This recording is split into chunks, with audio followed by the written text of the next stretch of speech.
오늘 모신 분은 저희 한양대학교 융합전자공학부에 어, 1992년부터 교수로 재직하셨었고 작년에 은퇴를 하신 조성호 교수님이십니다. 그래서 조성호 교수님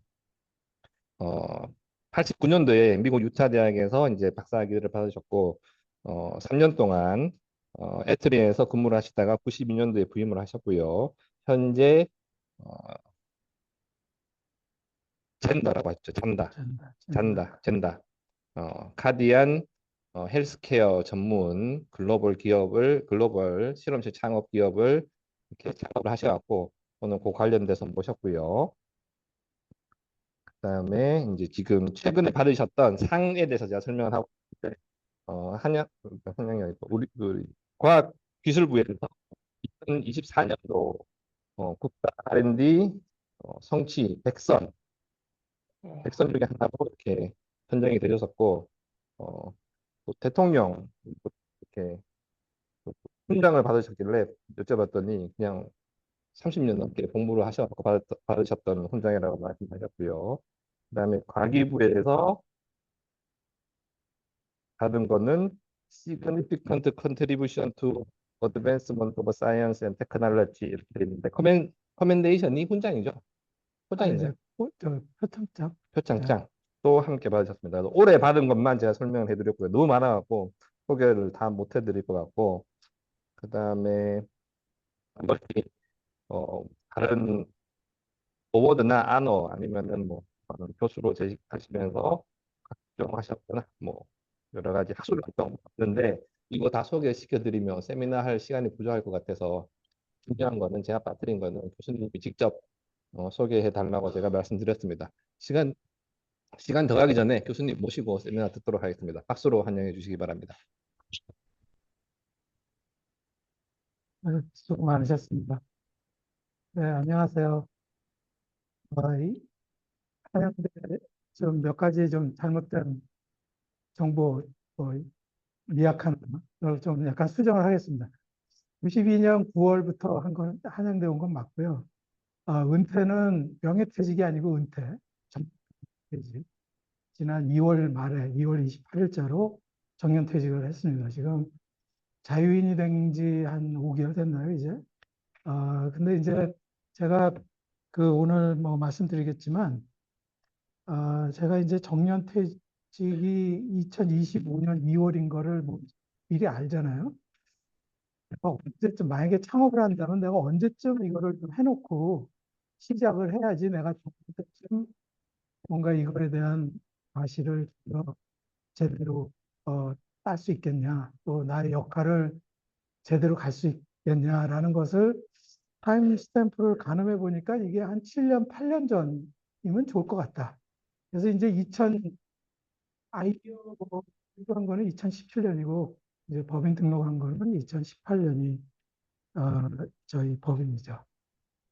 내 이름이 젠더 카드이 제가 하고 있는 일은 레이더라고 하는 왜 그 군대에서 쓰는 레이더랑 같은 레이더예요. 근데 다만 이제 한 15년 전부터 이제 숏 레인지 레이더가 이제 그걸 우리가 이제 인더스트리얼 레이더라고 해서 그것들이 이제 조금 시제품들이 이제 좀 많이 나오고 할 때 제가 그때부터 좀 사용을 해서 그걸 기반으로 뭐 어떻게 저떻게 뭐 하다 보니까 이 창업까지 이제 오게 된 거죠.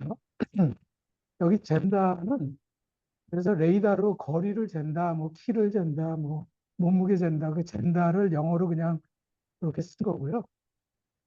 카디아는 이제 카디알러지하고 가디안이란 심장 보호자 뭐 이런 거를 합쳐서 근데 C가 좀 약해 보여서 K로 바꿔서 이제 젠다 카디언이다 이렇게 이름을 해서 이름을 진 겁니다.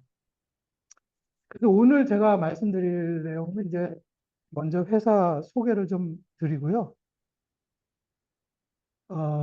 그리고 이제 제가 그동안에 해온 몇 가지 그 경험과 뭐 약간의 전략 등등을 좀 한번 같이 고민하는 그런 시간을 갖도록 하겠습니다.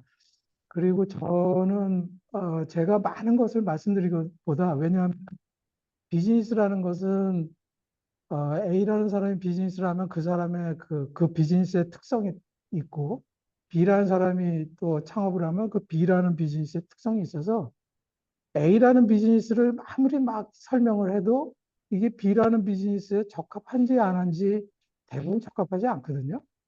그래서 저는 저의 경험을 말씀을 드리고 그 이외 시간은 질의응답하는 시간으로 좀 할애를 해볼까 이렇게 생각을 합니다. 그래서 먼저 저희 회사 좀 말씀을 드리면요. 어, 사실 아까 말씀하셨지만 제가 2000년도에 그 제퍼스 미디어 통신이라고 하는 회사를 한번 창업을 했습니다. 그때 닷컴 버블 시대예요. 그래서 그때 뭐 그, 뭡니까 그 우리 대통령님 나 이게 갑자기 생각이 안 나네. 그 김영삼 대통령 다음에 오신 분 있죠? IMF 수습하신 김대중 대통령. 참. 그분이 이제 그 실험실 창업을 법제화 했어요, 그때. 처음으로 우리가 투잡을 가질 수 있는 법적인 기반이 된 거죠. 그래서 그때 이제 뭐 그 회사만 차려놓으면 뭐 막 그 회사 가격이 오르고 뭐 그런 막 분위기라서 저도 이제 그 당시에 이제 했던 일 가지고 창업을 했었는데 4년, 3년, 정확하게 3년 반 만에 쫄딱 망하고 문을 닫았습니다. 제 개인 돈도 상당히 많은 돈을 잃었고 그 이후로 한동안 집에서 조용하게 지냈던 그런 기억이 아픈 기억이 있습니다. 그 당시에는 다시는 창업이란 거 생각 안 한다. 그냥 매달 꼬박꼬박 봉급 받고 사는 게 얼마나 행복한지 그때 이제 여기에 만족하면서 지내자. 그러다가 이제 또 한 10년 정도 또 가다 보니까 또 이렇게 한번 다시 하게 됐는데, 근데 이번에는 그때 실패 경험이 상당히 많은 도움을 주고 있고, 그러니까 잘못된 결정을 옛날에는 잘못된 결정을 열에 9번을 잘못된 결정했다면 지금은 잘못된 결정을 한 열에 3번 정도 그렇게 잘못된 결정이 많이 줄어들었던 그런 그 느낌을 받습니다. 그래서 뭐든지 뭐 사실 뭐 매를 한번 맞아보는 것도 지금 생각해 보면은 그게 나쁜 일은 아니었다 이런 생각이 들고요. 그래서 저희가 이제 여기 저게 2017년 사진인데 저희 제자들하고 이제 같이 뜻이 맞는 제자들하고 창업을 하자라고 이제 의견을 모으고 그 이제 시작을 하게 됐습니다. 근데 제가 이번에 할 때 전략 중에 가장 큰 차이점이 뭐냐면 그 2000년도에 할 때는 저희가 그때도 상 많이 받았어요. 무슨 뭐 디자인상 뭐 무슨 상 뭐 많이 받았는데 그때는 기존에 있는 기술을 우리가 조금 더 개선해서 시장에 소개를 했던 제품입니다. 그러니까 existing technology 그 enhancement를 가지고 이제 창업을 했고 그 외국 제품에 대한 국산화를 하겠다. 뭐 이러면서 그 당시에 그 시장이 제 기억에 한 1000억 정도 됐었는데 저희가 10%만 먹어도 우리가 100억 매출이면 뭐 나의 노후는 괜찮지 않겠냐 뭐 이런 진짜 어리석은 그런 생각을 했던 기억이 있어요. 그래서 근데 이번에는 그래서 그 제가 이제 옛날에 실패한 이유를 이제 리스트업을 상당히 많이 왜 실패했는지 과거에 리스트업 했던 것 중에 1번이 그거였습니다. 기존 시장에 그 들이미는 거는 실패 가능성이 어마무시하게 높다. 거의 대부분 다 실패한다고 보시면 돼요. 왜냐하면 기존의 플레이어들이 저항을 하거든요. 그 당시에도 저희도 우리가 제품을 냈는데 기존에 팔던 사람이 그거를 70% 할인해서 팔아요. 기존 그 가격하고 우린 뭐 경쟁을 전혀 할 수가 없는 그런 상황이었죠. 그래서 기존에 있는 것이 아닌 뭔가 최초성이 있어야 되고 혁신성이 있어야 되는 거를 하자. 그래서 우리가 이제 레이더를 하다 보니까 그 당시에 이제 아무도 주변에 그걸 하는 사람이 없었어요. 다행히.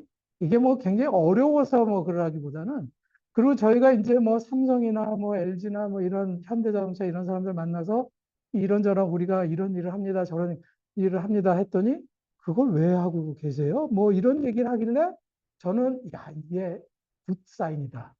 이 토픽이 나중에 우리가 선점하기에 아주 적합한 토픽이다. 그래서 저희가 2008년부터 제가 2008년부터 지금까지 이제 17년 가까이를 레이더 분야 일만 다른 거 다 접고 레이더 일만 지금까지 해오고 있습니다. 그래서 뭐 여러 가지 이제 뭐 이런 일을 했고요. 사실 그 회사를 만들겠다고 하고선 이제 그다음 고민은 그러면 누가 우리를 알아줄 거냐. 그리고 우리가 이런 제품을 낸다고 했을 때 사람들이 이거에 대해서 어떤 반응을 낼 것이냐. 이런 것들이 이제 뭐 검증이 안 돼 있으니까. 그래서 제가 한 거의 뭐 한 20개 나라를 그냥 무턱대고 그중에 괜찮은 학교에 이메일을 보내서 내가 언제 거기 가서 나 이런 걸로 발표를 하고 싶은데 거기 주변에 있는 교수님하고 관련 분야 하시는 연구원들을 모아줄 수 있냐.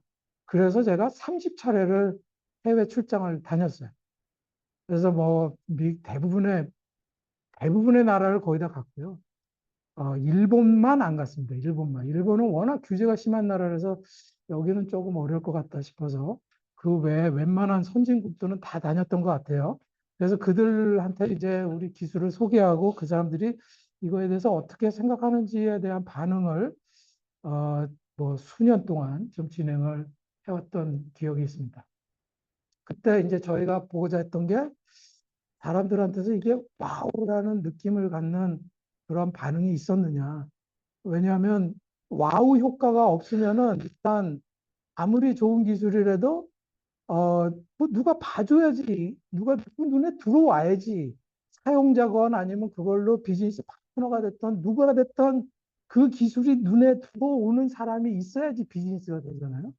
그래서 사람들의 반응이 와우 반응이 있는지를 굉장히 열심히 모니터링을 했었습니다. 그 다음에 이제 이게 그 글로벌 비즈니스 환경이나 모델에 적합한가. 그래서 이제 기본적으로 세 가지를, 이거는 그 여기 이제 혹시 창업을 생각하시는 분들 꼭 창업하기 전에 한번 따졌으면 좋겠다라고 생각하는 거예요. 제가 첫 번째 망했을 때는 이런 개념조차도 없었고 이런 고민도 없어서 그 당시에 사람들이 뭐라 그러냐면 굉장히 회사를 로맨틱하게 회사를 하셨네요. 뭐 이런 얘기까지 들을 정도였습니다. 첫 번째, 제품이 뭐냐? 그러니까 기술은 뭔지 있는데, 그래서 제품이 뭐냐? 소비자한테 팔 수 있는 게 실제는 뭐냐? 그 기술 얘기보다는 제품 얘기가 먼저 가야 되고, 이거를 누가 사용할 거냐? 소비자가 누구냐? 사용자가 누구냐? 이게 환자냐, 의사냐, 아니면 고령자냐, 아니면 그 임신부냐, 뭐 어린이냐, 대, 대상자가 누구냐? 세 번째, 내가 이걸 갖고 어떻게 돈을 벌 거냐. 이 세 가지에 대해서 아주 디테일한 고민을 할 수가 없죠. 창업 전에. 그러나 얼추 기본적인 그 뭔가 계획이나 플랜은 갖고 있어야지. 그렇지 않으면은 회사하고 나서 굉장히 막막한 느낌을 받으실 거예요. 그래서 이런 부분에 대해서 이게 시간 굉장히 많이 걸리지만 그래도 열심히 고민을 하고 열심히 따지고 열심히 디스커션하고 사람들 자꾸 만나고 하는 그런 과정이 필요하다고 봅니다. 그 외에 이제 뭐 파운딩 멤버들을 구성해야죠. 여기에 이제 여기 학생분들도 계시지만 그 저희가 이제 소위 탑티어 엔지니어라고 하면은 제 연구실의 박사과정의 학생들 이 친구들 뭐 다 삼성, LG, 현대차 무슨 뭐 장학금 받고 뭐 이러고 다녀요. 근데 이제 꼬셔야죠. 그러니까 꼬신다는 게 좋게 얘기하면 비전을 공유를 해야 되는 거죠. 야, 생각해봐라. 이게 우리 회사가 어? 1,000억짜리 회사가 됐는데 네가 거기 1%만 갖고 있어도 10억이다, 10억. 어? 너 회사에서 네가 10억이라는 거를 하려면 너 10년 일해야 돼. 10년 더, 10년을 그거를 10억을 한 번에 받으려면 한 15년 일해야 돼. 그럴래? 아니면 몇 년 해서 빵 해가지고 그 보람을 한 번에 받을래. 사실 뭐 그런 것들에 요즘 젊은이들이 뭐 이렇게 금방 넘어가지 않습니다. 그렇게 호락호락하지는 않아요. 그런데 굉장히 많은 시간 대화를 하고 굉장히 많은 시간 같이 일을 하면서 그리고 굉장히 많은 나를 따르면 그래도 좋은 일이 생길 거다라고 하는 뭐 그 수많은 그런 시간을 같이 보냈던 기억이 있습니다. 굉장히 근데 사실 여기 교수님들 창업 생각하시면 굉장히 중요한 얘기입니다. 이거. 왜냐하면 핵심 멤버가 없으면 그냥 뭐 거의 뭐 처음 그 제품 내고 그다음에 끝 아마 그 정도 될 거예요. 이 연구실 멤버들하고 비전을 공유해서 시간은 그런 모습이 되게 중요하죠. 그다음에 이제 시드머니가 이제 또 있어야죠. 그래서 제가 첫 번째 때는 제 개인 돈을 많이 한 3억 이상을 넘었습니다. 결국은 다 날렸는데, 근데 두 번째 할 때는 절대로 내 돈 1원도 안 넣겠다. 일단 결심을 그렇게 했고요. 그래서 이때 이제 제가 이제 뭐 그 다음 나온 얘기지만 전시회 뭐 이런 데 가서 자꾸 무슨 뭐라도 상을 좀 받아야겠다. 왜냐하면 내가 보일 수 있는 거는 일단은 이 기술이 그래도 똑똑한 기술이고 쓸만한 기술이라는 걸 어떻게든 나름대로 홍보를 해야겠는데 그중에 가장 좋은 방법이 국제적인 어떤 전시회. 그래서 CES에 나가고 뭐 여기 전시회 나가고 저기 무슨 컴피티션 나가고 무슨 스타트업 컴피티션 나가고 저기 나가고 저기 뭐 이런 짓들을 이제 막 해, 아, 해왔고요. 그래서 이제 다행히 초기에 그래도 상당히 그 회사들 론칭할 만한 그런 시드 머니를 확보해서 이제 시작을 하게 됐습니다. 회사는 이제 저희가 한국의 젠더 카디언이라고 하는 회사로 시작을 했는데 저희가 애시당초 이제 그 한국에서 비즈니스를 생각하기보다 처음부터 우리가 글로벌 특히 북미 시장을 가자라는 생각으로 저희가 한 1년 후에 그 캐나다 오피스를 그러니까 등록은 뉴욕에 있는 그 주소로 사실은 주소는 뉴욕이지만 회사는 델라웨어 C코업이라고 하는 그 프로그램으로 등록을 했죠. 델라웨어가 굉장히 그 참 유니크한 스테이트인데 법인세 없고 그냥 인터넷으로 회사 설립이 가능합니다. 처음에는 그 PO박스 주소 갖고도 가능해요. 그리고 그걸 도와주는 에이전트들도 굉장히 많습니다. 그 이따 조금씩 좀 소개 좀 드릴게요. 근데 그래서 거기다 하고 근데 미국이 너무 사무실 임대료나 이런 것들이 너무 비싸서 우리가 어떻게 할까 그러다가 토론토에 이제 오피스를 해서 토론토에는 이제 비즈니스 마케팅 위주의 일들을 하고 한국에 이제 엔지니어링하고 디자인 일을 이렇게 나눠서 이제 시작을 했습니다. 여기 이 건물 10층에 지금 우리 회사가 뭐 사람들이 많습니다. 뭐 저쪽에 약간 뭐 들락날락한 사람 여섯 명 정도 지금 있는 걸로 알고 있고 서울 오피스는 저 광화문에 그 경희궁 그 뒤편에 옛날 그 신문록길이 거기에 이제 2층에 이 건물 2층에 이제 저희가 15명 정도 지금 근무를 하고 있습니다.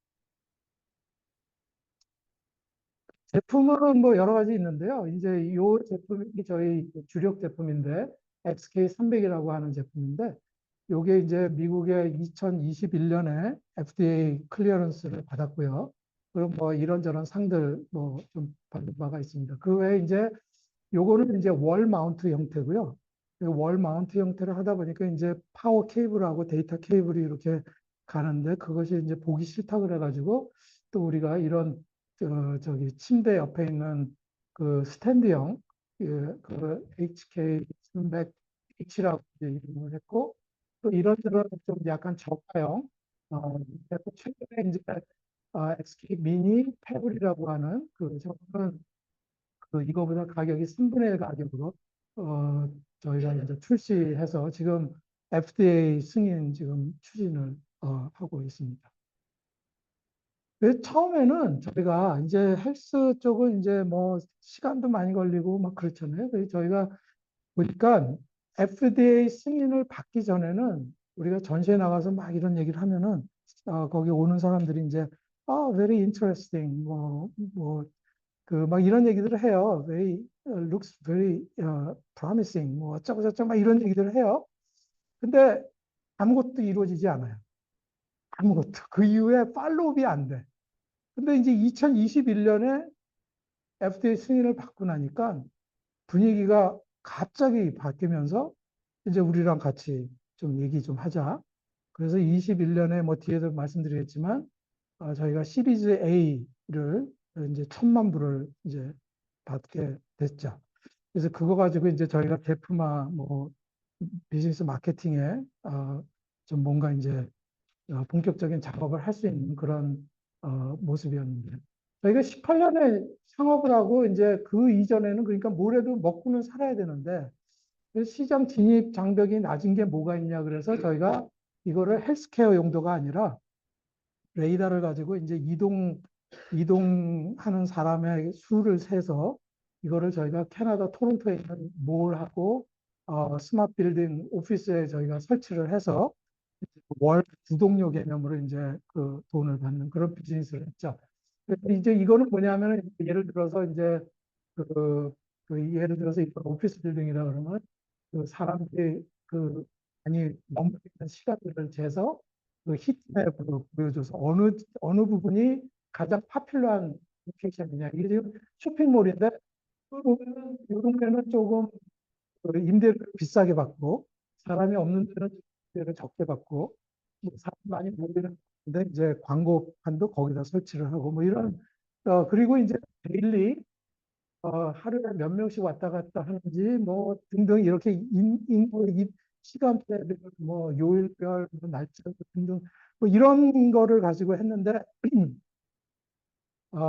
아주 그냥 회사 아주 그냥 근근히 그 유지할 정도의 매출을 가지고 근근히 그리고 우리 직원들 다 노예 봉급으로 그 지내면서 이제 한 3년 정도를 견뎠던 것 같습니다. 그러다가 이제 저희 이제 그 FDA 승인을 받고 나서 이제 본격적으로 이제 디지털 헬스케어 분야를 뛰어들었는데 처음에 저희가 이제 바이탈 사인을 가지고 이제 그 비즈니스를 했는데 이 바이탈 사인은 이제 뭐 보시는 것보다 이제 저희가 좀 이따 이제 제가 좀 더 그 말씀을 드리겠지만 이게 굉장히 그 우리가 생각한 것보다 잠재력이 엄청 크더라고요. 처음에 그 정도 잠재력인 줄 몰랐어요.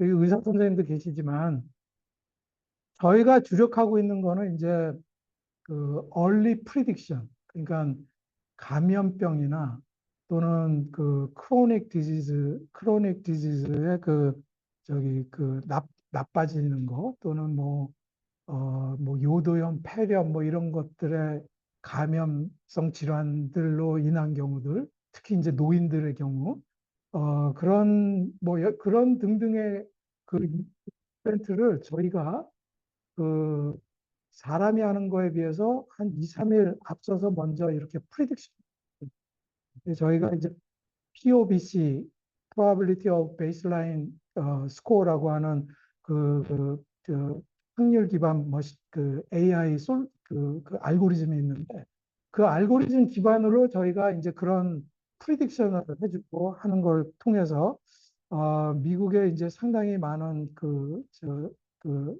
롱텀 케어 패실리티들 이런데 이제 그리고 이제 스킬드 너싱 패실리티 이런 쪽에 저희가 이제 그 제품을 들이밀고 그걸 가지고 이제 구독료를 받는 그래서 이제 저희가 지금까지 한 13,000개 정도 설치를 했고요. 근데 사실 2023년도에 이제 그 전까지 매출이 10억도 못 하고 있다가 2023년에 한국 돈으로 한 50억 정도로 갑자기 올라갔어요. 매출이. 야, 이거 됐구나. 이제 2024년에 우리 100억 가자. 뭐 막 이렇게 막 꿈을 꾸다가 또 예기치 않은 또 이상한 일이 벌어져요. 이거를 그 가져가서 이제 비즈니스 하는 친구들이 이거 너무 저기 비싸서 그 깎아야겠다. 뭐 등등등등 뭐 이상한 뭐 일들이 막 벌어지면서 매출이 그냥 반토막 또 이제 갔다가 뭐 등등등등 하여간 굉장히 서스펜스가 심합니다. 이 아주 스릴과 서스펜스가 아주 비즈니스 분야는 아주 그냥 늘 있는 게 스릴과 서스펜스 라고 보시면 될 것 같아요. 근데 어쨌든 근데 이게 이제 저희 실제 이거 가지고 뭐, 그 슬립의 퀄리티도 이제 해주고 잠을 잘 잤는지 못 잤는지 등등 그 다음에 뭐 이런 그 발타 사인의 그런 패턴을 보여주면서 이게 소위 베이스라인이라는 거고 이것의 패턴이 감정이나 이런 것이 있을 때 패턴이 변하는 것을 우리가 먼저 잡아내서 그, 그 메디컬 스태프들한테 알려줌으로써 그 타임리 인터벤션 를 할 수 있게 저희가 그런 솔루션을 제공을 했고 그것이 지금 뭐 그럭저럭 좀 먹히고 있는 상황이고요. 뭐 좀 좋은 소식은 올해 이제 저희가 3만 개 주문을 받아서 지금 열심히 조립을 하고 있는 중입니다. 그다음에 이건 뜻밖의 이제 저희가 이제 주순 비즈니스 아이템이라 그러는데 2022년에 CES에서 이제 저희가 감옥의 관리자가 저희 부스에 왔어요. 그래서 이거 감옥에도 쓸 수 있냐? 감옥에서 사람들 생명 징후를 보는 걸 할 수 있냐? 그래서 뭐 처음에 무슨 말인지 몰랐는데 나중에 보니까 미국에는 감옥에 들어와 있는 수감자가 죽으면은 그 사람이 자살을 했던 약을 먹다가 죽었던 뭐 마약을 했던 뭐 하든 누구한테 맞아 죽던 뭐 저 죽었다 하면은 가족한테 100만 불, 1밀리언을 준대요. 그걸로 끝하자. 더 이상 노모 이슈. 어? 근데 이제 10명이 죽으면 1,000만 불이 나가는 거예요. 교도소 입장에서는. 그러다 보니까 죽기 전에 죽을 것 같은 사람을 이걸 얘가 찾아주면은 맨날 감시하고 있을 수도 없고 그러면 100만 불씩을 버니까 이거 좀 우리가 굉장히 좀 비싸게 불렀는데도 불구하고 이것을 하겠다라고 해서 이거 저희가 직접은 못 들어가죠. 왜냐하면 한국에 있는 사람이 개발한 솔루션이 미국의 감옥에 직접 이렇게 가서 비즈니스가 안 되잖아요. 그래서 그것을 할 수 있는 그 리어슈어런스라고 하는 회사가 중간에 이제 그것을 감당을 해서 지금 현재 75개 퍼실리티에 이렇게 설치가 돼서 이게 대시보드인데 이 인메이트들의 그 어떤 바이탈 정보들을 계속 모니터링 해서 여기서 뭔가 패턴이 생명 징후하고 좀 관련이 있는 패턴이 나온다라고 하면은 이제 저기 간수한테 알려서 뭔가 조치를 할 수 있게. 그래서 지금 이 부분은 저희가 뭐 거의 저 감옥에 이러한 솔루션을 제공하는 데는 지금 미국에 저희밖에 없는 그런 모습입니다. 그래서 뭐 이런 비즈니스를 하다 보면 뭐 굉장히 많은 인증이 필요해요. 특히 이제 뭐 저기 FDA 준하는 그래서 미국, 싱가포르, 캐나다, 오스트레일리아 이런 인증도 뭐 있어야 되지만 또 이 제품화가 되려면 여기 ISO 13485 이 메디컬 디바이스의 그 인증이 있어야지만 그 다음에 FDA로 갈 수 있기 때문에 이건 한국의 식약처를 인증을 받으려도 이 필요한 그런 인증이고요. 그다음에 뭐 잘 아시다시피 히파라고 하는 데이터 매니지먼트하는 그런 부분들. 그다음에 CMS 이게 이제 미국에만 있는 거죠. 저 메디케어 프로그램에 저게 이제 여기에 그 인증을 받으면 우리 제품을 환자들이 미국에 있는 미국 사람들이 썼을 때 나라가 그거의 사용료를 대신 내주죠. 그러니까 비즈니스가 쉽죠. 저희가 한국에 이걸 못하고 있는 프로그램이 없어요. 그러니까 누가 돈을 낼 거냐 하는 것이 있으냐. 이게 한국에도 이거 굉장히 좋은데 한국에서 쓰면 좋겠다 이런 얘기 많이 듣지만 저희가 한국의 비즈니스를 못하고 있어요. 못하는 이유는 돈 낼 사람이 명확치가 않아요. 누가 돈 낼 사람인지. 그러니까 아까 제가 세 가지 말씀드렸잖아요. 첫 번째, 제품이 뭐냐. 두 번째, 사용자가 누구냐. 세 번째, 그래서 매출을 어떻게 올릴 거냐. 이 세 번째가 한국은 이게 답이 없어요, 아직. 그래서 지금 이 부분에 대해서는 한국에 대한 비즈니스를 지금 못하고 있다. 좀 여러 페이지에 걸쳐서 이제 저희가 그동안에 받은 뭐 여러 가지 상이나 뭐 이런, 그러니까 제가 학교로 받은 게 아니고 회사 이름으로 받은 거죠.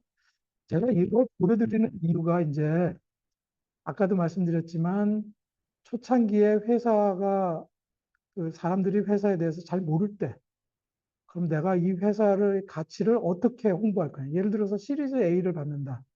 그러면 그 시드당 뭐 뒤에 또 말씀드리겠지만 시리즈 A에서 A라고 하는 그 단계에서 받는다면 회사의 가치가 정해져야 되잖아요. 그러면 이제 그쪽에서 묻죠. 당신의 회사 가치를 얼마로 봅니까? 그럼 얼마로 봅니다. 그럼 이제 그것을 인정을 해야지 그거에 비해서 이제 받잖아요. 예를 들어서 우리 회사 100억짜리다. 그러면 25억을 받으면 우리 지분 4분의 1을 주면 되니까. 그죠? 그래서 그런 개념으로 해서 우리 회사의 가치를 주장하고 설정하고 설득하는데 이런 액티비티가 굉장히 중요해서 제가 이제 말씀을 이제 좀 사실 뭐 대놓고 뭐 이런 얘기하기는 좀 부끄럽기도 합니다만 그러나 이걸 그렇게 보지 마시고 이런 전략들이 필요하다라고 좀 인지를 하고 들어주셨으면 좋겠습니다. 그래서 저희가 CES에서는 뭐 뒤에까지 저희가 한 15개 정도 이노베이션 어워드를 받았던 것 같고요. 그다음에 아까 말씀드린 대로 2021년에 FDA 클리어런스를 받았고, 그다음에 이 스마트 빌딩, 초창기에 우리가 스마트 빌딩 비즈니스를 했었으니까, 거기서 이제 퍼실리티 넷이라고 하는 데서 이제 그 여러 가지 그 컴피티션이 있었는데, 거기가 저희가 우승을 했고요. 그다음에 캐나다 저 스타트업의 그 잡지에서 어, 그 2022년에 좀 주의해서 봐야 될 스타트업 거기에 이제 리스트업이 됐고 거의 일본으로 리스트업이 됐죠. 근데 아마 그리고 이제 또 22년 1월 달에 5개 CES 상을 받았고 그다음에 패스트 컴퍼니에서 the 10 Most Innovative Medical Device Component 컴퍼니 그 어워드를 받았고 또 탑10 메디컬 디바이스 컴퍼니 뭐 이런 그 어워드도 받았고 요게 좀 중요했는데 2022년에 타임즈에서 베스트 인벤션 오브 더 이어 이게 이 헬스케어 분야만 아니고 굉장히 다양한 뭐 에너지 뭐 가전 무슨 뭐 온 동네 그걸 200개를 선정하는데 헬스케어 분야에서 이제 저희가 베스트 인벤션 오브 더 이어 상을 이제 받았습니다. 요게 좀 사실 좀 큰 역할을 좀 했던 기억이 있어요. 그다음에도 이제 그 이노베이션 계속 상을 받았고 저희가 이런 단독 부스를 저희가 지금 뭐 한 6년째 이렇게 운영을 해오고 있습니다. 저 한 번 갈 때마다 돈이 1억씩 날라갑니다. 그런데 이거가 아니면은 글로벌 마케팅을 하기가 너무너무 더 어렵죠. 그래서 이제 1억이란 돈을 주고 매년 저기를 참여해 오고 있습니다. 그 다음에 23년도에는 저기 그, 그 오마 ABC 어필리에이트 KTV 7 뉴스에 이제 저희 제품이 뉴스에서 이제 소개가 됐고요. 그 다음에 뭐 이런 뭐 카나 디자인선들, 그 다음에 24년에도 또 3개가 받았고요. 그 다음에 또 이것도 좀 큰 이슈였는데 그 팍스 뉴스에서 이제 24년도에 그 노인을 위한 5가지 이노베이션 거기에 이제 선정이 돼서 기사가 나왔던 기억이 있고요. BBC에서 저희 거를 가지고 BBC 스토리웍스를 통해서 저희께 소개가 됐고요. 그다음에 그 아까 말씀드린 그 프리딕션 알고리즘 그게 이제 미국의 밸리데이션 인스티튜트에서 그 효용성을 이제 인증을 받았고요. 그다음에 뭐 맥라이트 텍 상을 받은 게 있고 그다음에 또 24년도에 요거는 이제 베스트 인벤션이라기보다 스페셜 멘션 온 베스트 인벤션이 뭔지 모르겠습니다. 하여간 리스트에는 있는데 앞에 그냥 베스트 인벤션이 아니고 스페셜 아마 두 번째라서 뭐 이런 얘기인 것 같아요. 그리고 지난 1월 달에 그 하나의 이노베이션 어워드를 CS에서 받았고, 그 외에도 뭐 이런저런 상을 받았고, 아까 소개하신 인증서, 이 작년에 저희가 국가연구개발 우수성과 100선에 이제 선정이 돼서 인증서를 받았고, 이제 그, 저 과기부 장관 표창장을 받은 그런 바가 있습니다. 그리고 이제 논문을 뭐 이런저런 논문을 뭐 그 여기 엔지니어링 저널하고 메디컬 저널, 근데 메디컬 저널은 탑티어 저널, 뭐 Q 안에 뭐 왔다 갔다 하는 그런 수준인데 탑티어 저널에는 좀 목표가 낮긴 한데 여기 그 이것도 이제 그 좀 전략적으로 이렇게 좀 할 필요가 있습니다. 이제 그 부분 좀 말씀을 드리면 이제 특허는 왜 특허를 많이 해야 되는지는 이제 뭐 다들 아시죠. 왜냐하면 특허라는 것은 어떤 하나 좋은 특허 이런 거보다는 여러 개를 터서 여러 개의 특허를 가지고 울타리를 만드는 게 되게 중요하다고 한 거고요. 그다음에 이제 논문은 이게 양면성이 있습니다. 논문을 많이 내면 내가 죽어라고 일한 것을 다 일반인한테 공개하는 거잖아요, 사실. 오픈 투 퍼블릭이잖아요. 그럼 내가 이걸 갖고 비즈니스를 하려고 하면은 뭐 사람들한테 다 공개해 놓고서 무슨 비즈니스를 해. 이게 그렇잖아요. 그래서 논문을 그러면 쓰지 말아야 되냐? 그것도 아니에요. 논문이 많으면 사람들이 이 기술에 대한 신뢰성을 읽지 않아도 이거 굉장히 검증을 받은 거구나라는 그런 마인드셋을 갖게 되죠. 그래서 제가 처음에 이거 갖고 진짜 고민을 많이 했어요. 이걸 어디까지 논문을 써야 되고 어떻게 해야 되느냐. 그래서 처음에는 이 엔지니어링 쪽 전화보다는 메디칼 쪽 전화. 왜냐하면 메디칼은 기술에 대해서 관심이 별로 없더라고. 그러니까 클리니컬 리졸트, 뭐 그다음에 그 실험을 어떻게 하고 어떤 데이터를 했고 이것이 기존에 있는 그 골드 스탠다드나 레퍼런스에 대비 코릴레이션이 의미가 있느냐 없느냐, 뭐 상관도가 어떠냐, 뭐 이런 거 위주로 따지다 보니까 이쪽에 내면은 또 기술을 다 깔 필요가 없는 거죠. 근데 그렇다고 해도 또 이쪽을 그러면 무시해야 할 거냐? 그 엔지니어링 쪽도 이제 해줘야지 사람들이 기술에 대해서 자꾸 이게 뭐 이렇고 저렇고 얘기가 줄어드니까. 그런 면에서 두 영역을 좀 밸런스 있게 좀 이렇게 좀 그 작업을 하실 필요가 있겠다. 특허는 그리고 이제 소유권을 이제 굉장히 그 조심하셔야 됩니다. 그 예를 들어서 그 이제 특히 이제 엔지니어링 스쿨에 계신 교수님들 보면은 기업체 과제를 하시는 경우 있잖아요. 근데 기업체 과제를 하는데 이게 헬스케어 내가 창업을 생각하고 있는 아이템하고 유사하다. 그러면 굉장히 조심하셔야 돼요. 기업하고 하실 때 아예 처음부터 나는 특허를 못 씁니다. 이거 가지고는. 선언을 하고 하시든지 아니면은 이게 굉장히 그 왜 그러냐면 내가 회사랑 이 프로젝트를 해서 특허를 냈다. 그러면 소유권이 학교가 50%, 회사가 50%를 가져가요. 근데 그 이후에 내가 이 일을 좀 더 확대 발전시켜서 그 다음 일을 또 해요. 이것 때 창업이라고 굉장히 중요해요. 연관성 있고. 근데 그 뿌리가 여기에 있어요. 그러면 50%는 이 회사가 계속 법적으로는 꼭 그렇게 한다는 게 아니라 테크니컬하게 이 회사가 내 소유권을 주장을 하고 너 나한테 로열티 지불을 해야 돼 라고 할 수가 있어요. 그래서 제가 이제 18년 이후에는 기업체 과제를 거의 이제 막 기업체 과제를 안 하기 시작합니다. 기업체 과제가 사실은 우리 일하기는 좋거든요. 왜냐하면 돈을 어떻게 쓰는 간에 관여를 그렇게 많이 안 하니까 뭘 사도 뭐 그렇게 그 우리가 보고할 대단히 심각한 의무가 없거든요. 정부 과제에 비해서.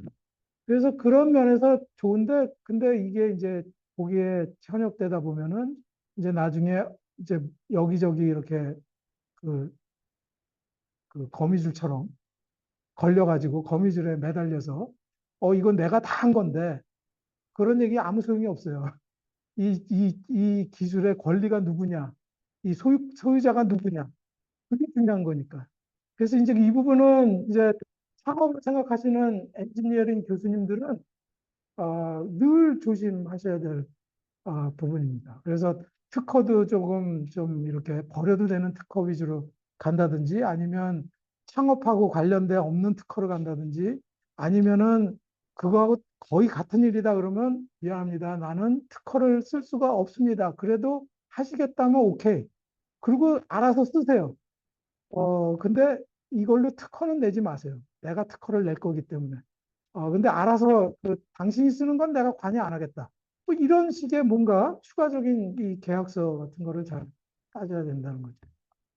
기술 이전. 학교에서 기술 이전 얘기 많이 하죠. 기술 이전 실적 많이 만들었으면 좋겠다. 뭐.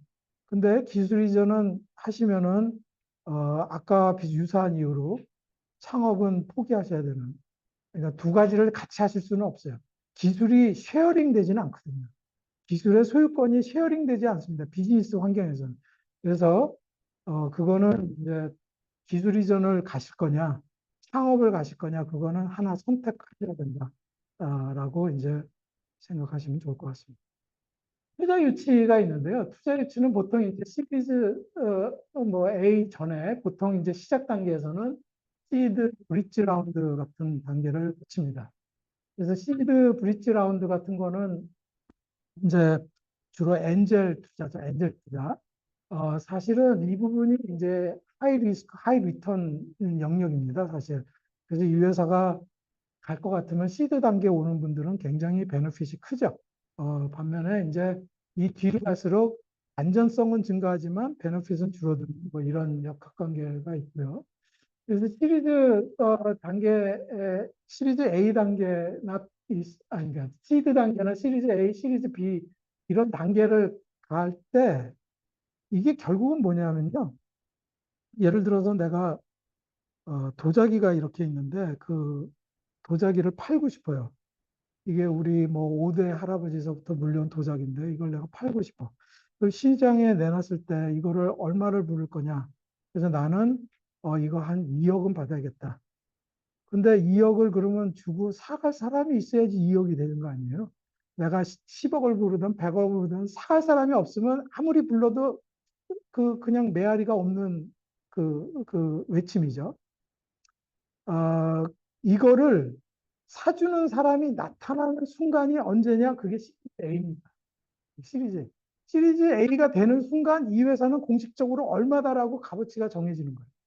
그러니까 시리즈 A 이전에는 공인된 값이고 뭐 그러든지 말든지 공인된 가격이 아니야. 어? 근데 이제 그렇잖아요. 내가 이 도자기 2억을 했는데 그러면 이 사는 사람은 관심은 있는데 2억을 네가 저스티파이 해봐라. 이게 왜 2억인지 얘기 좀 해봐. 그럼 뭐 이런 얘기 저런 얘기 막 하잖아요.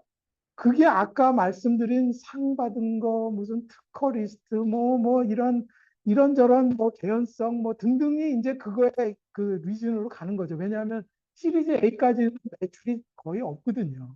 시리즈 A 갈 때는.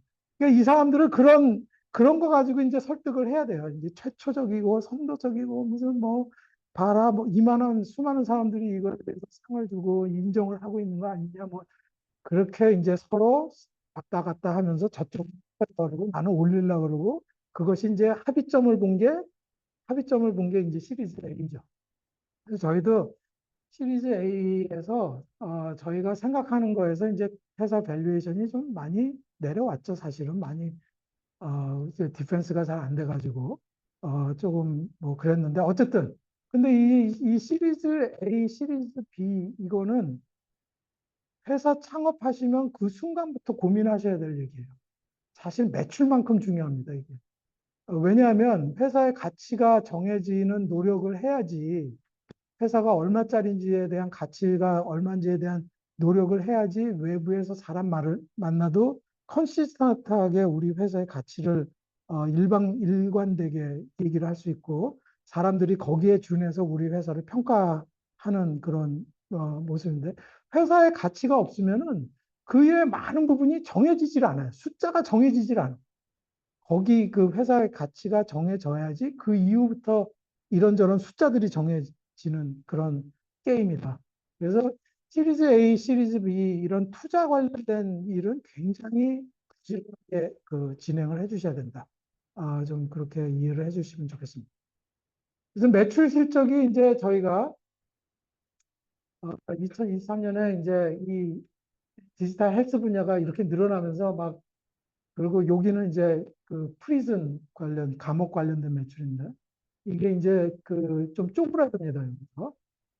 그래서 이때 이제 저희는 이게 이제 계속 늘어날 줄 알았죠. 뭐 1년에 5천 개씩만 놔도 그 다음에 10,000개가 되고 그 다음에 15,000개가 되고 이 계속 누적으로 가니까. 근데 생각대로 그렇게 안 되더라고요. 그래서 그 다음엔 쪼그라들었는데 또 그래도 다행스럽게 저 강목 비즈니스가 좀 매출이 돼서 45만 불, 아니, 4.5 밀리언, 그죠? 45, 40, 45만 불 맞나요?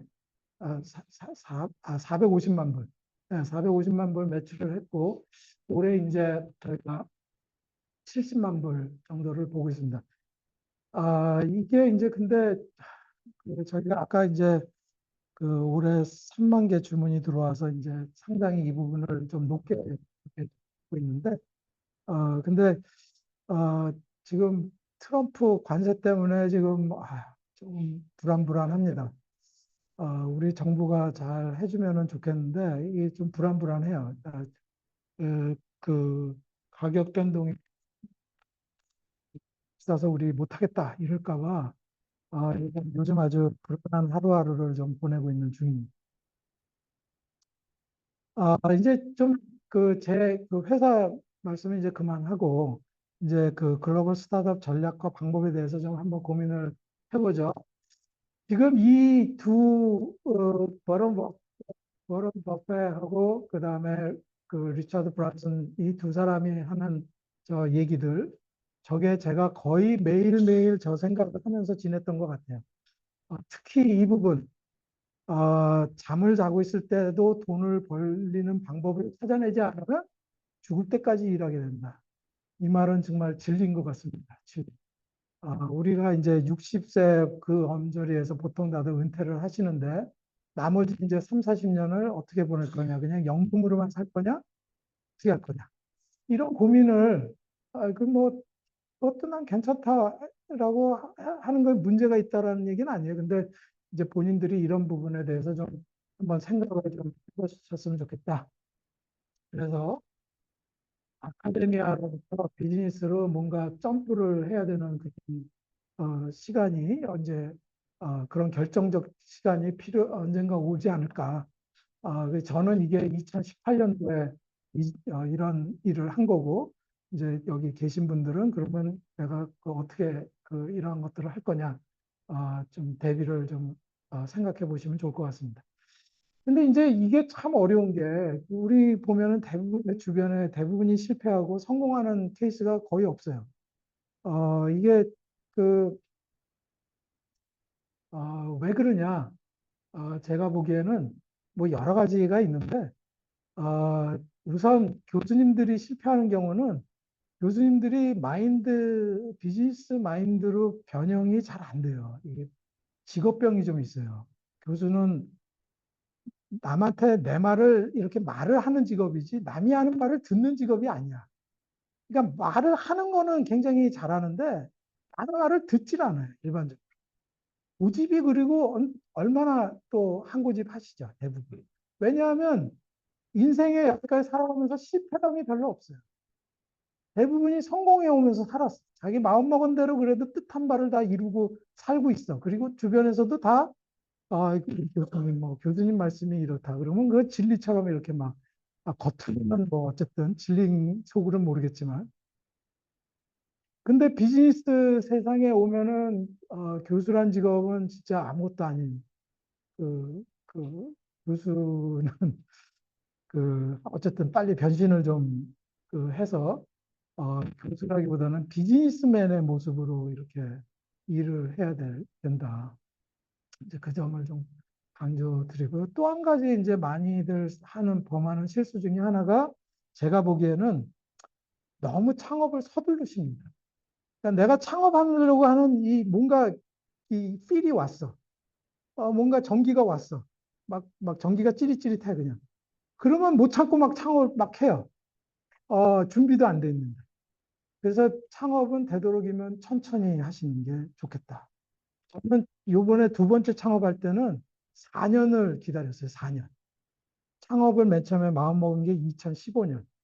15년서부터 그때부터 이제 특허 관리, 논문 관리, 그다음에 제품을 어떤 모습으로 가져가야 되느냐, 뭐 이런 고민들을 그때 했고 우리 학생들 야 우리 같이 좀 하자 뭐 이 학생들하고 이 대화를 그때부터 시작을 했고 또 이 그 비즈니스 환경이 어떠냐 이런 거 따지는 것도 그때부터 이제 조금씩 하고 하다가 2018년에 이제 그때 제가 한 일곱 여덟 가지 조건이 만족되기 전에는 창업을 하면 안 된다라고 한 게 제품의 최초성이 검증이 됐느냐 또 이게 글로벌하게 플레이가 가능한 제품이냐 그다음에 인력 수급이 제대로 된 인력을 우리가 확보를 했느냐 대기업이 나서지 않을 것 같으냐? 뭐, 하여간 지금 하도 오래돼서 좀 그렇게 여러 가지 그런 자기 나름대로의 조건들을 좀 미리미리 좀 챙겨서 이 조건이 만족될 때 그때 하셔야지 창업을 하고 나면 그 다음에 발생을 해요. 비용. 그러면 교수님들이 무슨 짓을 하냐면 정부 과제를 신청을 해요. 대부분. 근데 정부 과제 신청을 해서는 저는 정부 과제 지금까지 회사하면서 한 개도 회사 이름으로 정부 과제를 한 적이 없어요. 그 이유는 제가 그 이전에 다 정부 과제를 했거든요. 이거는 좀비 기업이에요, 좀비 기업. 회사 죽지 않고 그냥, 아니, 회사를 하면은 제품을 만들어서 팔아야지 그때 개발을 하고 있는 거는 시간 낭비라는 거죠. 시간 낭비. 꼭 좀 명심해 주셨으면 좋겠어요. 제가 만나는 분들마다 제발 정부 과제 하지 말고 빨리 상용화 제품화해서 시장에 빨리 팔아서 매출을 빨리 일으키는데 시간을 쓰시라는 얘기를 제가 수도 없이 하는데 그럼에도 불구하고 많은 교수님들이 프로젝트를 하십니다. 회사를 하고 나서. 그리고 더더군다나 회사에 소개할 때 우리가 무슨 과제를 따서 뭐를 하고 있다 이런 거를 홍보를 하세요. 그래서 그건 투자자 입장에서 볼 땐 다 마이너스 일인데 이걸 왜 이렇게 홍보를 하실까? 제가 경험 부족인 것 같아요. 경험 부족. 그래서 그런 면을 혹시 정부 과제를 하시더라도 숨어서 하시고 홍보하지 마시고 숨어서 하시고 뒤에서 하시고 왜냐하면 비즈니스라는 거는 진짜 물건을 빨리 내놓고 어쨌든 뭔가 이 매출과 자금 회전이 한번 돌아서 여유 자금이 생기면 그걸 갖고 또 시드로 해서 또 개발을 하고 그 다음 제품 이렇게 가는 순서를 가야지. 지금 제품이 없는 걸 내가 회사를 만들어서 지금부터 제품을 만들겠다. 이거는 조금 뭔가 순서가 잘못된 거죠. 그래서 그런 부분에 좀 너무 서둘지 마시라는 거. 내가 이 부분은 꼭 많은 교수님들한테 꼭꼭 당부를 하는데 잘 안 들으세요. 그 창업 아이템의 이제 체크리스트를 좀 아까 좀 중복적인데 혁신성, 최초성이 있느냐, 기술 장벽이 있느냐. 기술 장벽 이건 뭐 아무나 이거 나도 할 수 있어 그러고 하면은 그렇잖아요. 그죠? 그 뭐 이제 시장이 흐려지니까. 그래서 이런 것들에 대해서 이제 기술적 진입 장벽이 있느냐. 아까 말씀드린 대로 와우 반응이 좀 있느냐. 그 다음에 제품화 계획을 어떻게 갖고 있느냐.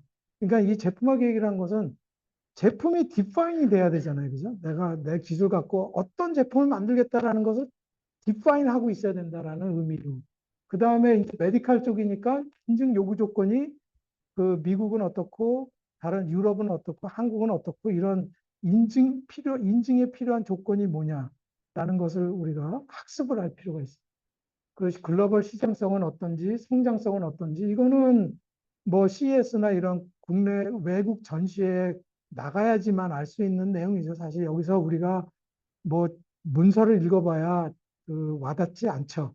현장에 가면 현장에서 많은 사람들이 찾아와서 이런저런 얘기들을 합니다. 니네 이것도 되냐? 저것도 되냐?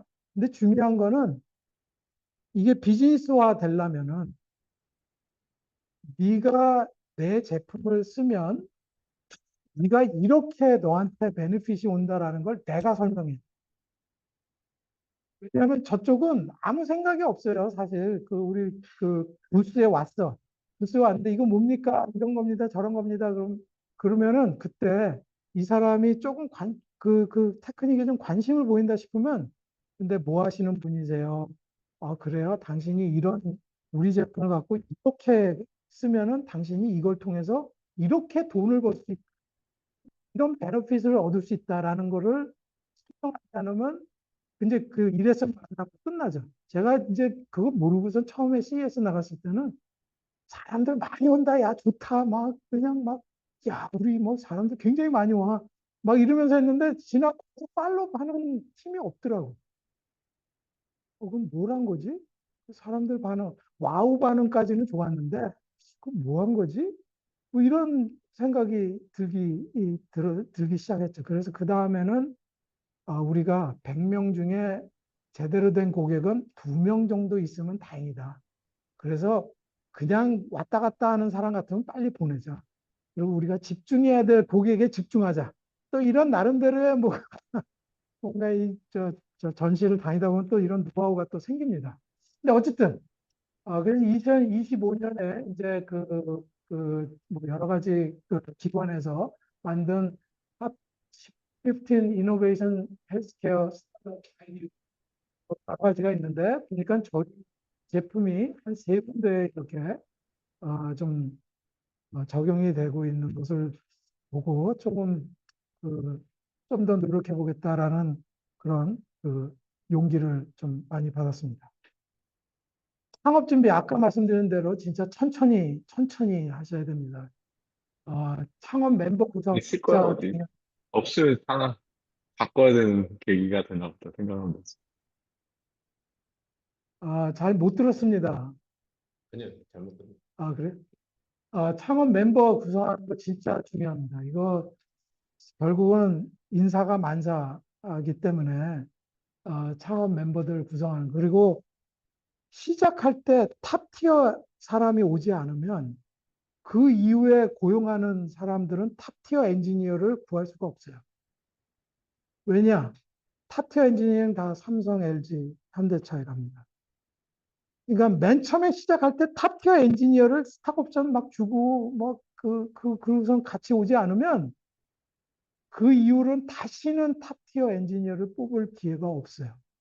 그러면 가르치면서 해야 되고, 이 친구 정말 왜 이렇게 훈련이 안 돼 있냐, 이런, 막, 저는 막 뭐가, 그래도 또 직장, 저 괴롭힘 뭐 이런 것 때문에 함부로 하지도 못해요.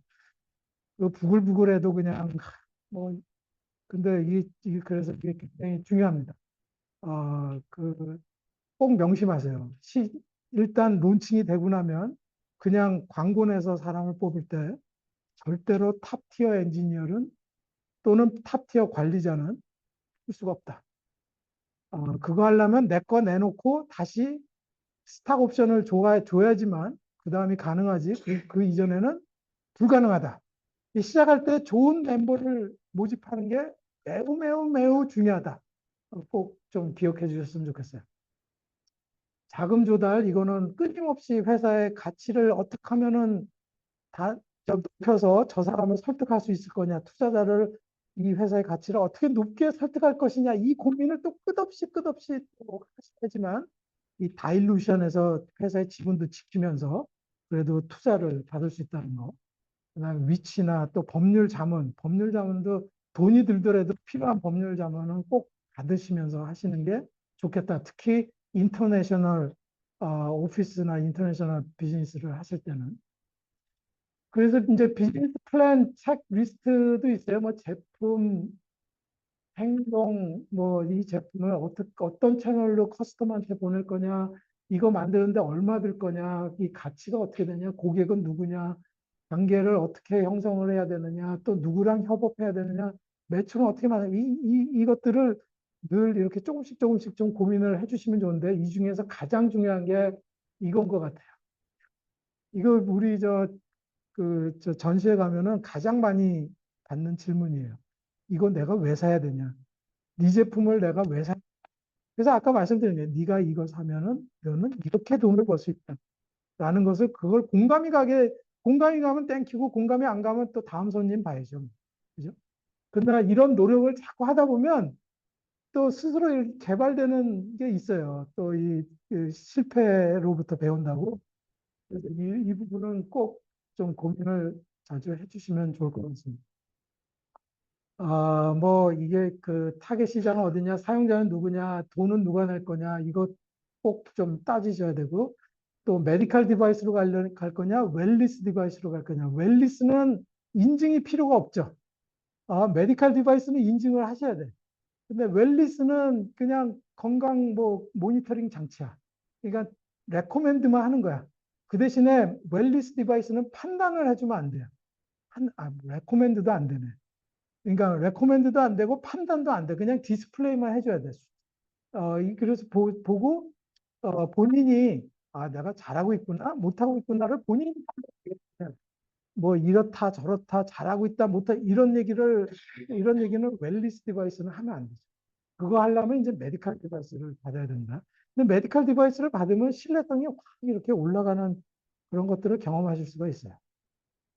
자, 이제 법인 설립 관련해서 저희가 이제 그 델라웨어 Ccorp 개념으로 그 회사를 미국 델라웨어에다 등록을 했습니다.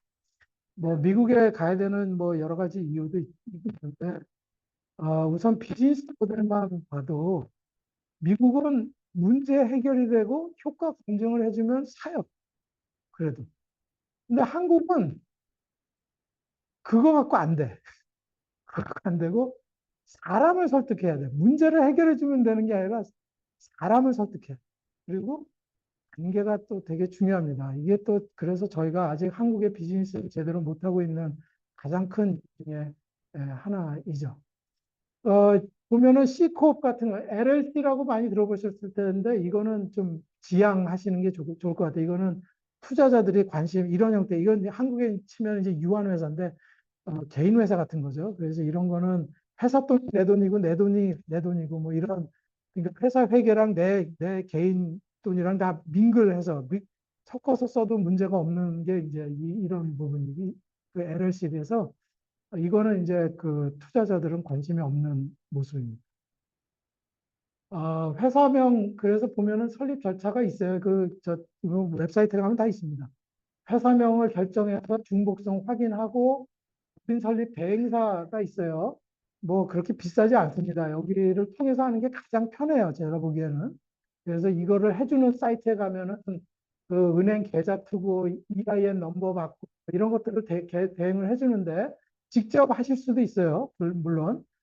그래서 이제 그 레지스터 에이전트를 이제 이런 그 에이전트들을 지정을 해서 그 델라웨어주에 먼저 일단 주소를 하나 잡으면, 이거 내 주소가 없으면 이 사람들이 만들어도 줘요. 아까 말씀드렸듯이 PO 박스 갖고도 됩니다. 델라웨어는. 그래서 법인 설립서를 제출하고, 그 다음에 이제 그 IRS에 또 이제 신고를 해야 되는데, 그게 이제 그 EIN 넘버예요. 그 고용자 부유 번호죠. 이거를 우리 왜 미국에 가면은 소셜 시큐리티 넘버라는 걸 받잖아요. 그건 개인의 소득세에 대한 세금을 IRS가 관리하는 번호고, 기업의 법인에 대한 관리를 이 EIN 번호 가지고 관리를 합니다. 그래서 이제 법인 번호라고 보시면 되죠. 법인세나 이런 거를 다 이 EIN을 통해서 이제 가죠. 그 다음에 뭐 여러 가지 규칙이나 뭐 이런 건 뭐 또 그 양식들이 있어요. 그 이그젬플들이 있고, 이사회 구성을 하셔야 돼요. 이사회 구성. 그래서 보드 멤버들을 하고, 그 다음에 사업자 주식 할당 계약서, 그 다음에 83B 일렉션이라고 하는 것인데, 이 83B 일렉션은 내 주식을 지금 평가해서 매년 얼마씩 세금을 맞을 거냐, 아니면 내가 나중에 이거 그, 저기, 뭐라 그러나, 환급할 때, 그때 가서 이제 내가 돈으로 캐시아웃 할 때, 엑시트 때 낼 거냐, 이런 거를 할 때, 이 83B 일렉션을 하면 회사가 가격이 낮을 때 매년 조금씩 이렇게 내면은 나중에 왕창 한 번에 얻어맞는 것보다 세금을 줄일 수가 있죠. 그래서 이런 양식들은 이제 세금을 줄이기 위한 양식인데, 이런 것들을 좀 잘 챙기시면 그러면 회사 설립도 되고, 그리고 또 하나 이슈가 이제 은행 계좌를 어떻게 틀 거냐? 그 은행 계좌를 틀려면 EIN 넘버가 있어야 되고, 이런 것도 다 대행사가 다 해줍니다. 그래서 것들을 좀 활용하시면 그렇게 어렵지 않습니다. 그래서 생각보다 어렵지 않아요. 그래서 글로벌 투자 유치 아까 좀 중복된 부분이 있는데 그래서 얼리 스테이지에서 개인 투자자 펀드 위주로 갈 거고 그리고 여기서는 제품이 없더라도 프루프 오브 컨셉 결과가 제시가 돼야 될 거고 그다음에 프리 FDA 단계가 되겠죠. 시리즈 B 때는 이제 이때 비로소 회사의 가격이 얼마인지가 결정이 된다고 아까 말씀드렸는데 이때는 이제 들어올 때 시장성, 고객 확보, 성장성 이런 것들이 고려가 된다. 그래서 이거는 이제 FDA를 받은 다음에 시리즈 A를 시작을 하게 된다라는 것을 좀 염두에 두시면 좋을 것 같고요. 그러니까 시리즈 A를 받으려면 그 전에 FDA를 먼저 받으시는 게 필요하다는 얘기죠. 시리즈 B 이후에는 이제 시장 매출 이때는 이제 매출을 얘기해야 되는 타임이고요. 이때 이제 이런 뭐 사모펀드, 프라이빗 에퀴티 사모펀드라는 것이 막 들어오는데 이거 되게 조심하셔야 되는 사모펀드는 되게 조심하셔야 돼요. 보통은 투자를 하면은 투자자들이 자기네 네트워크를 동원해서 이 회사가 있게 이렇게 같이 고민도 하고 뭐 작전도 짜고 뭐 이러는 편인데 사모펀드는 그런 거 없습니다. 사모펀드는 어떻게 하든지 회사 가치 올린 다음에 그냥 팔아버려요. 그리고선 빨리 캐시아웃 하자. 그래서 시리즈 B 때 뭐 사모펀드는 되도록이면 좀 멀리 하시는 게, 저 프라이빗 에코티는 좀 위험하다. 뭐 이렇게 좀 생각해 보시면 좋을 것 같습니다. 생존 가능성. 스타트업 10개 가운데 9개가 실패한다고 합니다. 특히 20%는 1년 안에 실패하는데 저는 1년 안에 실패한 거는 굉장히 다행스럽다고 봐요. 데미지가 그만큼 적기 때문에 빨리 승부 보고 빨리 그냥 걷는다는 거잖아요. 오히려 데미지 없고 좋을 것 같아요. 50% 이상 5년 안에 실패, 5년 있다 실패하면은 이제 데미지가 옵니다. 이런저런 이유로 하여간 데미지가 와요. 근데 이제 기업의 실패율은 조금 낮습니다. 다른 일반적인 스타트업에 비해서 조금 뭐 낮은 편이에요. 보통은 10개 중에 9개가 하는데 택 기업은 그래도 10개 중에 8개가 실패하는 케이스니까. 그리고 60% 이상이 프리시드, 시드 단계에서 시리즈 A 단계 요 중간에서 시리즈 A를 못 받고 이걸 받는 케이스가 또 많다고 합니다. 그 다음에 시리즈 A를 받았는데 시리즈 B까지 못 가는 데가 약 한 30% 정도. 시리즈 A를 받은 것 중에 시리즈 B까지 못 가는 게 한 35%. 근데 시리즈 B를 넘어서 시리즈 C를 받았다. 그러면 실패 확률이 6% 이하로 줄어든답니다. 시리즈 C까지 그러면 이제 그 큰 회사들이 이제 오기 시작하죠. 근데 이제 뭐 많은 분들이 이제 그런 얘기해요. 빨리 뭐 엑시트를 하지, 뭐 회사 빨리 팔아라, 뭐 뭐하러 붙잡고 있냐, 뭐 이런 얘기들 많이 하시는데 실제로 돈을 버는 거는 엑시트 할 때 돈을 버는데 엑시트는 되도록이면 시리즈 B나 C 이후에 엑시트를 해야지 돈이 그래도 좀 보람 있는 돈이 오지. 그 전에는 그렇지 않습니다. 왜냐하면 아마존이니 구글이니 뭐 애플이니 이런 회사들이 이 스타트업 기업을 사는데 시리즈 A 단계 회사 절대로 안 사요. 시리즈 B 단계 회사 절대로 안 삽니다. 왜냐? 그런 회사를 사면 자기가 또 이 성장시켜야 돼. 그 회사들은 그런 데 관심이 없어요. 큰 회사들은 여기 삼성이니 우리나라도 마찬가지예요. 큰 회사들이 이 회사 인수를 할 때는 이미 이 회사가 매출도 나고 이미 더 이상 내가 키울 필요가 없는 회사들. 그런 위주로 삽니다. 그러니까 거기까지는 가야지 그 다음에 내가 보람 있는 뭔가가 생기지, 보람 있는 일이 생기지. 지금 뭐 예를 들어서 우리처럼 이제 시리즈 B 이제 하고 있는데 시리즈 B 때 우리 회사 지금 예를 들어서 5천억에 사주세요. 아무도 관심이 없죠. 그러면 1,000억에 사실래요? 아무도 관심이 없어요. 500억 아무도 관심이 없어요. 왜냐? 이 회사는 아직 더 가야 될 회사이기 때문에. 그러니까 큰 회사가 인수할 때는 가야 될 길이 더 있는 회사는 인수를 한다. 이렇게 좀 이해를 하시면 좋을 것 같습니다. 실패 원인 뭐 여러 가지 이유가 있어요. 근데 그 중에 첫 번째가 자금 부족 때문에 그 두 번째가 시장 대응에 실패하는 거. 그 다음에 세 번째가 시장 경쟁에서 밀려나는 거 등등 이런 스태티스틱들이 좀 있습니다. 자, 이게 마지막 슬라이드인데요. 그, 아이고, 이거 저거 저거 이거 동영상인데 이거 동영상이 안 나오네. 하여간 이 동영상 한번 좀 보셨으면 좋겠는데 사실 이거 어떻게 해야 돼? 그러고 보니까 그동안 동영상이 하나도 이렇게 해야 되나?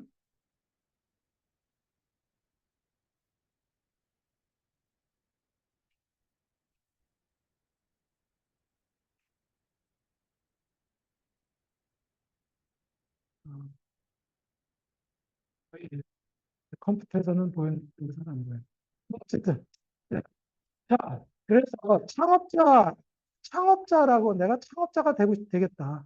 그러면 여기 나와 있는 내용을 좀 한번 참고로 이게 뭐 진리라기보다 제가 그동안의 경험상 이런 고민들은 좀 있어야 되지 않았나 이런 생각들을 좀 하면서 제가 리스트업을 좀 해본 겁니다. 그래서 첫 번째는 고단한 생활할 마음의 준비가 돼 있는지 진짜 고단해요, 사실. 두 번째는 구하지 않으면 얻는 것도 없지만 잘 모르는 일에 막 나서고 그러지 않냐. 뭐, 그러니까 그 조직 내에서도 아니 뭐 나는 엔지니어인데 뭐 경영이 어떻고 무슨 뭐 사람은 어떻고 무슨 뭐 제 디자인은 어떻고 막 이렇게 나서지는 않느냐. 뭐 이런 나서 내가 잘할 수 있는 거에 좀 집중을 하면 좋겠다.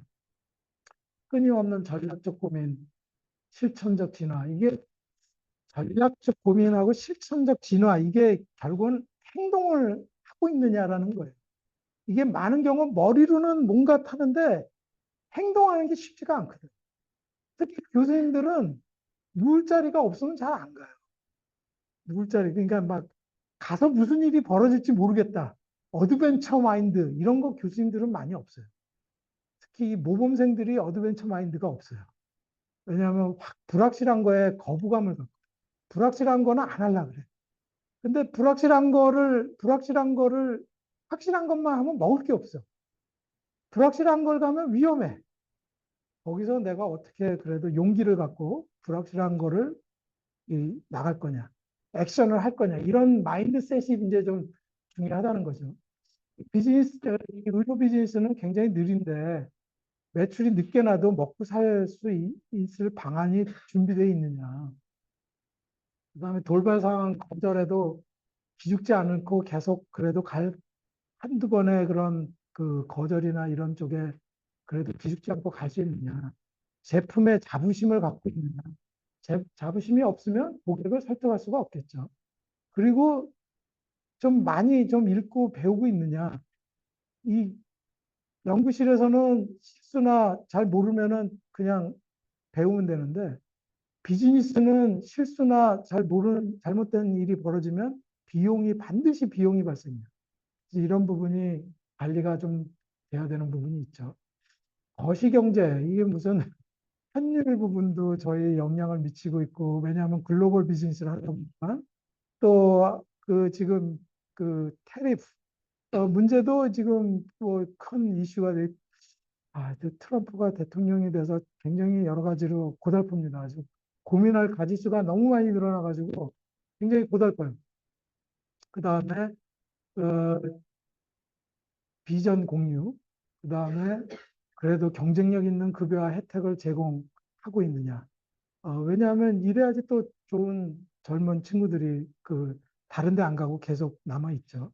MZ 세대들 사실 이해하기 어려운 부분이 굉장히 많지만 그래도 이해하고 포용하고 있느냐.